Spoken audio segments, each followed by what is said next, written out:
ఎంతో ఆయుష్కాలం నుంచి 60 సంవత్సరాలు నిజంగా దేవుడు మహాకృప చూపి 60 సంవత్సరాల కాలము కూడా కాచి కాపాడాడు.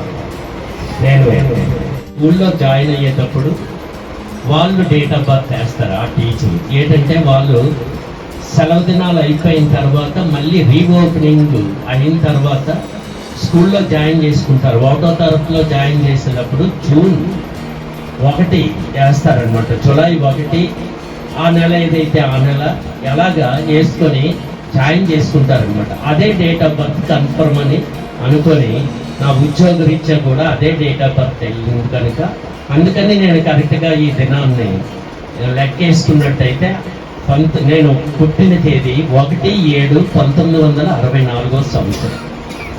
ఆ లెక్క ప్రకారంగా చూసుకున్నట్లయితే ఈ దినానికి కరెక్ట్గా 60 సంవత్సరాల కాలం గడిచిందనమాట. అందువల్ల మరి దేవుడు మహాకృపను బట్టి మరి ఆయన నిజంగా నన్ను భద్రపరిచి ఈ 60 సంవత్సరాలు కూడా జీవితంలో అంటే చదువుకున్న దినాలన్నీ కూడా ఇంటర్మీడియట్ వరకు చదువుకున్నాం. ఆ తర్వాత మరి యవనప్రాయ లెక్క ఆ దినాల్లో అంటే 18 ఏళ్ళు దాటిన వాళ్ళంతా యవనస్తులన్న లెక్క అనమాట. అయితే మరి ఆ యవనప్రాయంలో చదువుకొని నిరుద్యోగిగా ఉండేవాడిని, చాలా అశాంతికి గురయ్యేవాడిని అనమాట. దేవుని కృపను బట్టి మరి కొంతకాలం వ్యర్థంగా సమయము నేను చాలా వృధా పరిచాను. అయినప్పటికీ కూడా ఆయన కాపుదల నుంచి మొత్తం మీద ఆయన నన్ను ఆకర్షించుకున్నాను. ఆయన ఆకర్షించుకొని దేవుణ్ణి మొట్టమొదటి మేము నమ్మలేదు, యేసు ప్రభుని ఇష్టపడేవారం కాదు. ఆ పూర్వ దినాల్లో పల్లెటూరులో యేసు ప్రభు గురించి విన్నప్పటికి కూడా ఎవరు అంగీకరించేవారు కాదు. చాలా కష్టం. పాపం ఆ దినాల్లో కూడా సేవకులు అనేక మంది దేవుని సువార్త ప్రకటించారు. పల్లి గ్రామాల్లో ఎక్కువ ప్రకటించారు. ఎవరు వినకపోయినా సరే ప్రకటించినప్పటికీ ఆ దినాల్లో ఆ సేవకుల్ని గ్రామానికి వెలివేసి దూరంగా పెట్టేవారు. అయినప్పటికీ అలాగే వచ్చి చెప్పేవారు. ఒక దినాన్ని నేను నిజంగా దేవుడు ఆకర్షించుకొని దేవుని గురించి తెలుసుకోవడానికి సహాయపడ్డాడు అన్నమాట. మొత్తం మీద కొన్నాళ్ళు విన్నాను కానీ మళ్ళీ దూరం అయిపోయాక మరలా ఏమైందంటే మా నాన్నగారికి ఆరోగ్య పరిస్థితి బాగోక అలాగా ఆయన్ని గురించి దేవుడు ఏంటంటే ఆయన వ్యక్తి యొక్క రోగాన్ని బాగు చేయగల దేవుడని ఆ దినాల్లోనే ప్రకటించేవారు. యేసు ప్రభు పరం వైద్యుడు అనేవారు. మనిషికి సాధ్యపడనది దేవునికి సాధ్యం కనుక డాక్టర్లు కూడా బాగు చేయలేని రోగాలు ఆయన బాగు చేశారు. మనం వినేవారం కదా, కుష్ఠరోగులను బాగు చేశారు. వైద్యం లేదు ఆ దినాల్లో. కుష్ఠరోగులు క్యాన్సర్ వ్యాధికి లేదు ఆరోగ్యం వైద్యపరంగా. దేవుడే బాగు చేయాలి. దేవుడు బాగు చేస్తేనే బ్రతుకుతాడు, లేకపోతే ప్రాణాలు కోల్పోతాడు. అలాంటి ఉద్దేశంలో మా నాన్నగారికి క్యాన్సర్ వ్యాధి వచ్చినప్పుడు దేవుణ్ణి ప్రార్థనకి నమ్మడానికని వెళ్ళివ్వాలి వైద్యం చేయించినప్పటికి కూడా. కానీ తగ్గలేదు. మొత్తం మీద దేవుడు కొన్నాళ్ళు బ్రతికించినప్పటికీ తర్వాత చనిపోతే మళ్ళీ మా మనసుల్లో మా కుటుంబంలో అవనివ్వండి మరి దేవుడు కార్యం చేయలేదు కదా, మళ్ళీ దేవుడిని విశ్వసించలేము అనే ఉద్దేశంతో కొంతకాలము యేసు ప్రభువుని నమ్మడం దూరం చేసుకున్నాం. కానీ దేవుడు మాత్రం విడిచిపెట్టలేదు. నేను దూరంగా ఉన్నప్పటికీ కూడా ఆయన మాత్రం మమ్మల్ని దూరం చేయలేదు.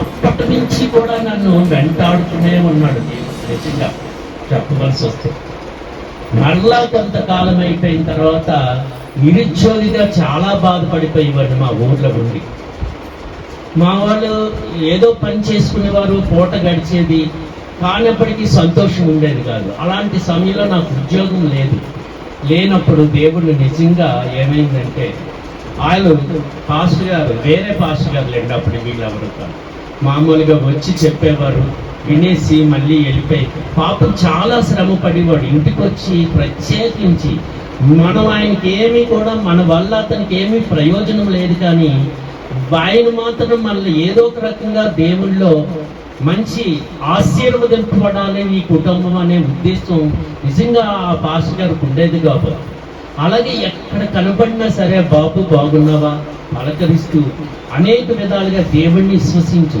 తప్పనిసరిగా నీకు ఉద్యోగం ఇస్తాడు. దేవుడు ఉద్యోగం ఇవ్వకపోయినా దేవుని పని చేసి నువ్వు మంచివాడిగా తీర్చిదిద్దబడతావని అనేవాడు.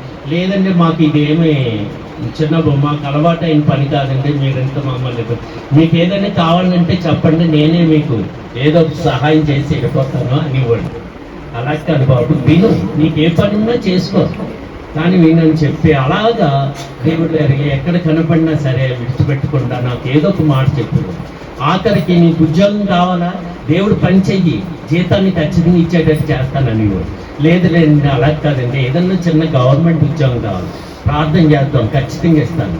అలా కొంతకాలం గడిచిన తర్వాత మొత్తం మీద నాకు ఒక డిపార్ట్మెంట్లో పని, అప్పుడు మాకు ల్యాండ్ పోయిందనమాట, భూమి పోయింది. పోతే ఆ భూమి పోయినప్పుడు కొంతమంది మా ఊరు వచ్చారు, ఉద్యోగస్తులే, కాలువలు తవ్వడానికి వస్తే వాటికి గేట్లు ఫిట్ చేస్తారనమాట, అంటే స్టాక్ అవ్వడానికి నీళ్ళు.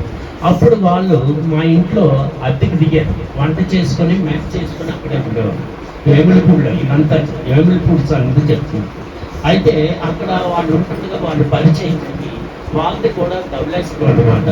ధవళేశ్వరం వెళ్తే మరి మా బంధువులు, మా అక్కగారు కూడా ధవళేశ్వరంలోనే ఉన్నారు. మేము ఆ విధంగా రేట్ తీసుకుని మాట్లాడుతూ ఉండగా అంటే రాదు, ఒకసారి ఆఫీస్కి వస్తే మాట్లాడదాం, ఎవరైనా తెలిసిన వాళ్ళు ఉన్నారని చెప్పాను. చెప్తే నేను అలాగే వెళ్ళాను. మా అక్కగారు ఇంటి దగ్గర కొంతకాలం ఉండిపోయింది. అలా ఉండిపోయిన తర్వాత అక్కడ ఆఫీస్ చుట్టూ తిరిగేవాడిని అనమాట, ఆఫీస్ దగ్గరికి. వాళ్ళు ఏం చేశారంటే ఒకసారి అలాగే మా అక్కకి కూడా వాళ్ళు వచ్చినప్పుడల్లా వాళ్ళు గౌరవించి మాట్లాడి, పాపం మా పిల్లాడు నాకు కాబోయే అల్లుడే అవుతాడు, మరి ఈ బిడ్డకు కూడా ఏదైనా చిన్న ఉద్యోగం చూడండి, ఒకవేళ ఉద్యోగం వచ్చినట్లయితే అనమాట. మొత్తం మీద వాళ్ళు అలాగా నా మనసుగా వాళ్ళు కూడా విశ్వసించి చిన్న ఉద్యోగం గురించి ట్రై చేశారు అనమాట. ట్రై చేస్తే ఆ ఉద్యోగంలో నేను జాయిన్ అయ్యాను, వాచ్మెన్ ఉద్యోగంగా నైట్ వెళ్ళి ఉద్యోగం చేయాలన్నమాట, అంటే వెలిగేస్తూ ఉంటారు. అప్పుడు కొత్తగా ఒక ప్రాజెక్ట్ నిర్ణయించారనమాట. అక్కడ దాన్ని ఒక ఆఫీస్ పెట్టారు, అక్కడ ఉండాలన్నమాట. ఉండవలసి చెప్తే అలాగే ఉన్నాం. అయినా సరే జీతం కొంతకాలం ఇవ్వలేదు నాకు, ఇవ్వకపోయినా సరే అలా చేయమని మా అక్క కూడా చెప్పారు. ఉద్యోగాన్ని విడిచిపెట్టగల ఏ చిన్నదైనా పర్వాలేదు, జీతం ఇవ్వకపోయినా ఈ రోజుని తర్వాత ఇస్తారు, అలా